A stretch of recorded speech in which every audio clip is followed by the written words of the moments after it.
Bharat world cup জিতেছে, তাও ঘড়ির কাঁটাতে 15 ঘন্টা কেটে গেছে, কিন্তু এখনো মনে হচ্ছে যেন এই তো ঠিক কিছুক্ষণ আগেই তো হার্দিক সেই লাস্ট বলটা করলো কিশোর মহারাজের এগেনস্টে, মিড উইকেটে এই তো বলটা ধরলো আর্শদীপ, এই তো মাঠে শুয়ে কাঁদছে রোহিত, এই তো সূর্যকুমার সেই প্রজন্মের পর প্রজন্ম মনে রাখার মতো সেই ক্যাচটি, সেই ক্যাচ না, পুরো ওয়ার্ল্ড কাপটাই যেন তিনি ধরে দিলেন।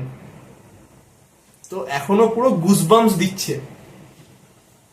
ও হিস্টোরিক্যাল ম্যাচ, এবং এই যে ম্যাচ পুরো ভারতীয় ক্রিকেট ইতিহাসে স্মরণীয় একটা স্থানে থাকবে।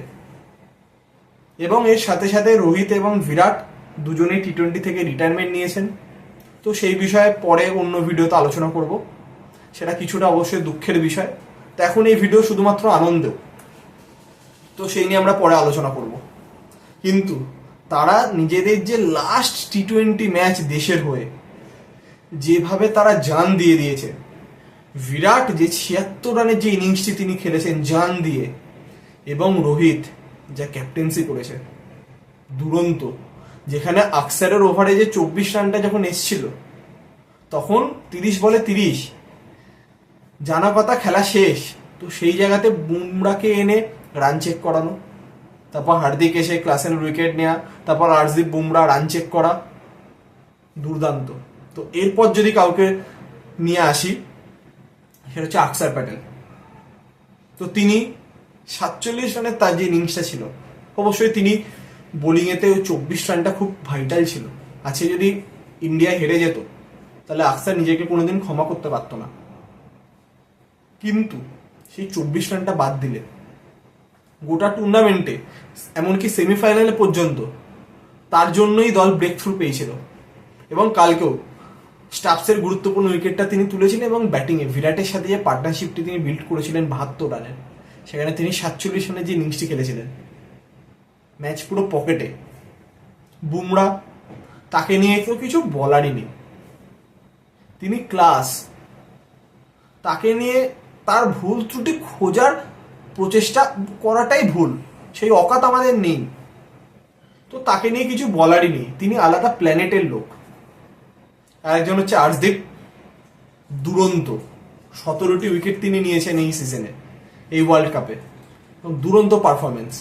তো চাপের মুখে যে ক্রুশিয়াল ডট বল করা, যাই বলুন না কেন, টোটালটাই তিনি দেখিয়েছেন। সূর্যকুমার, প্রতি প্লেয়ার আলাদা আলাদা করে কাউকে বলতেই হবে না কিছু, কিন্তু last but not the least দুজনের নাম বলতেই হবে।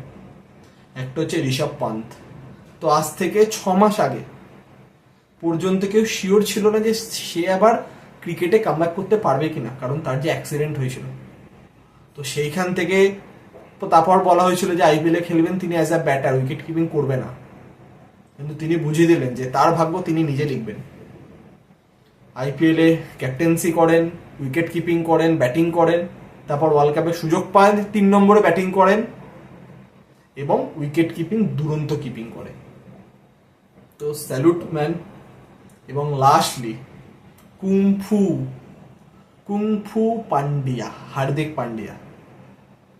তো যে লোকটাকে নিয়ে এত ট্রোল, এত বুইং, তো তিনি দেখিয়ে দিলেন যে তিনি কি করতে পারেন দেশের জন্য।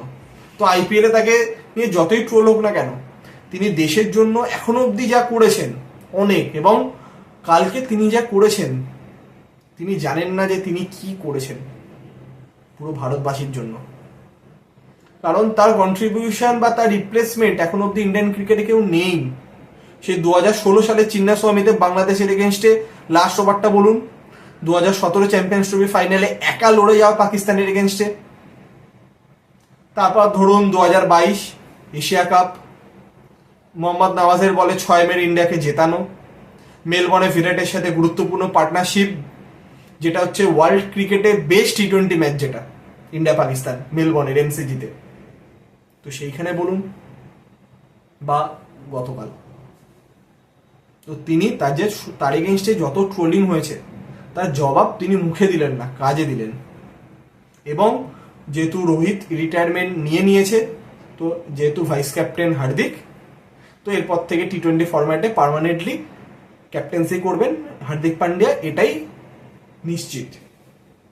তো আমরা সকলে চাইব যে এর পরের টি-20 ওয়ার্ল্ড কাপ 2026-এ ইন্ডিয়া এবং শ্রীলঙ্কাতে, তো অবশ্যই ফাইনাল হবে ইন্ডিয়াতে, এবং ফাইনাল হওয়ার চান্স বেশি কিন্তু ইডেন গার্ডেন্সে, যে কারণে ইডেন্সকে নতুন করে সাজানো হচ্ছে ইডেন গার্ডেন্সকে। তো আমরা সকলে আশা করব আর একবার 2026-এ যেন আমরা হার্দিক পান্ডিয়ার ক্যাপ্টেন্সিতে ইডেন গার্ডেন্সে আমাদের তিরঙ্গাকে ওড়াতে পারি।